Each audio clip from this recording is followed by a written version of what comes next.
Bonjour à tous, bienvenue sur ma chaîne Grand Club FCB. Si vous êtes nouveau sur ma chaîne, n'hésitez pas à vous abonner.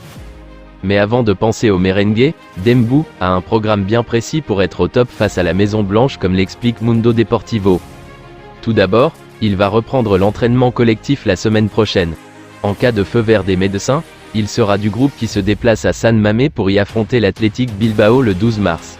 Il espère pouvoir gratter du temps de jeu pour retrouver des sensations et ainsi se préparer à défier les hommes de Carlo Ancelotti le 19 au Camp Nou, avant de les retrouver le 5 avril pour la demi-finale retour de Coupe du Roi, là encore à domicile. Des duels qui s'annoncent haletants tant la première manche a été électrique à Bernabeu. Recruté libre en provenance de l'AC Milan où il s'est mué dans la peau d'un capitaine respecté, Franck Kessie a eu du mal à s'adapter à son arrivée au FC Barcelone.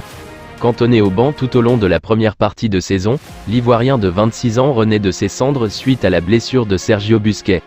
Un pépin physique dont il profite pour marquer les esprits, à tel point que son départ n'est plus d'actualité. À en croire les informations publiées par Sport en Espagne, Franck Kessie va s'inscrire dans la durée au FC Barcelone. Si son départ était annoncé par tous en Catalogne afin que les Blaugrana puissent récupérer un joli pécule, il n'en sera rien. Le milieu de terrain ivoirien est très apprécié au sein du vestiaire, tout comme de Xavi Hernandez, alors que son profil lui permet d'envisager de nouveaux systèmes de jeu.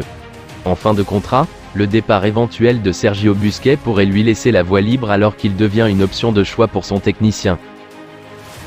Nous sommes très heureux avec Franck. Il ne perd pas de ballon, a un déchet très faible et va vers l'avant. Il est généreux et a été patient. Je suis très content de lui, a assuré le technicien espagnol avec le sourire.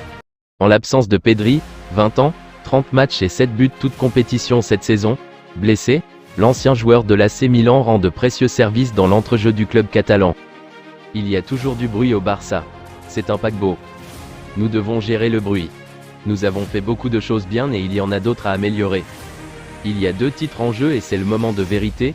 Le Barça est le club le plus difficile du monde. Vous gagnez à Madrid par 0-1 et ce n'est pas suffisant. Je l'ai dit l'année dernière et on m'a botté les fesses. Madrid est champion d'Espagne et vainqueur de la Ligue des Champions. Quand ils vous pressent, c'est très difficile. Parler de possession de balle quand ils vous font jouer d'homme à homme est absurde, a-t-il poursuivi. Luis Suarez, 36 ans, a parlé du cas Neymar, et de son départ du Barça à l'été 2017. Pour le pistolero, l'ancien de Santos aurait pu continuer d'enfiler les trophées en Catalogne, avant d'obtenir le Graal individuel suprême, il voulait rester. Il aurait dû, pour tout gagner, certainement même le Ballon d'Or. Mais vous savez, en fonction de l'entourage, parfois des décisions peuvent changer, c'est incontrôlable. Prise entre deux feux, la Ligue 1 se retrouve elle aussi égratignée par la nouvelle arme offensive de Grêmio.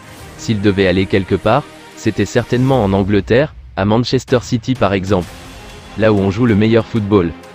Mais en France? Ok, le championnat s'est aussi beaucoup développé, mais à ce moment-là, autant rester avec nous. D'autant qu'il était irremplaçable, nous avions des automatismes, des atomes crochus. Je vous remercie d'avoir regardé ma vidéo, n'hésitez pas à vous abonner pour plus de contenu similaire.